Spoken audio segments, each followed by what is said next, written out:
নির্বাচনের দিনক্ষণ ঘোষণার আগেই কোচবিহার সহ গোটা পশ্চিমবঙ্গে কেন্দ্রীয় বাহিনী আসার তীব্র বিরোধিতা করলেন উত্তরবঙ্গ উন্নয়ন দপ্তরের মন্ত্রী উদয়ন গুহ।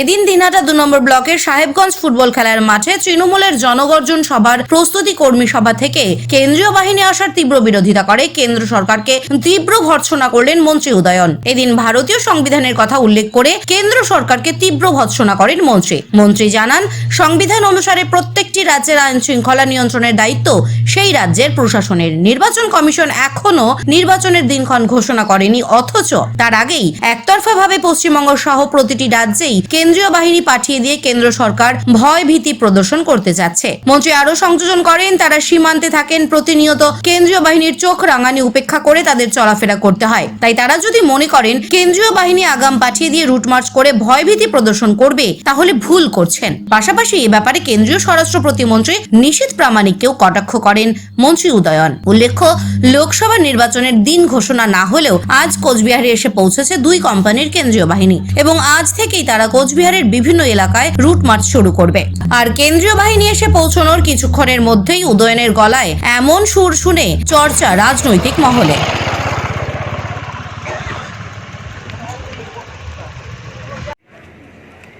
দিল্লি থেকে বরযাত্রীদের বরকর্তা এসে গতকাল মিটিং করে গেছেন।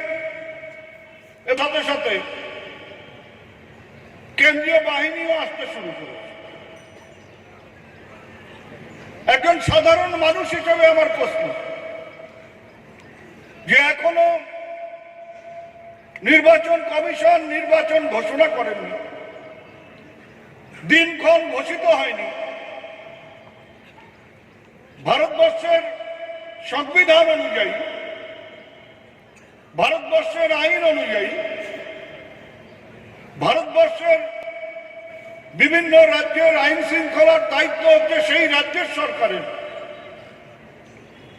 তারপরেও রাজ্য সরকারগুলোর সাথে আলোচনা না করে, রাজ্য সরকারের মতামত না নিয়ে কি করে কেন্দ্রীয় বাহিনীকে আমাদের রাজ্যে পাঠানো হচ্ছে বা অন্য রাজ্যে পাঠানো হচ্ছে? একটা ভয়ের পরিবেশ তৈরি করবার চেষ্টা হচ্ছে, একটা এমন বাতাবরণ তৈরি করবার চেষ্টা হচ্ছে যে দেখো, আমার দাদা কাকাদের কেন্দ্রীয় বাহিনী আছে, এই নিয়ে ভোট হবে। আরে আমরা সীমান্তবাসী, প্রতিনিয়ত কেন্দ্রীয় বাহিনীর সাথে আমাদের লড়াই করে সংগ্রাম করে বেঁচে থাকতে হয়। कहा जाता है किधर से आया है, आधार कार्ड दिखाओ, वोटर कार्ड दिखाओ, आधार कार्ड वोटर कार्ड में नहीं चलेगा, बीएसएफ का कार्ड दिखाओ। সেই করে আমরা টিকে আছি। তাই কেন্দ্রীয় বাহিনী এসে চোখ গরম করবে, কেন্দ্রীয় বাহিনী এসে আমাদের এলাকায় রুট মার্চ করবে, আর আমরা ভয় পেয়ে যাব, এরকম বান্দা দিনহাটার মানুষ না। আমাদের অতীতেও নির্বাচনে লড়াই করেছি আমরা কেন্দ্রীয় বাহিনীকে সাথে, অধিকাংশ ক্ষেত্রে আমরা জয়ী হয়েছি।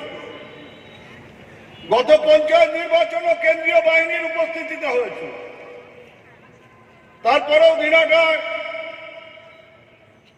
সারা মহকুমাতে ভোটের ফলাফল কি হয়েছে আপনারা জানেন।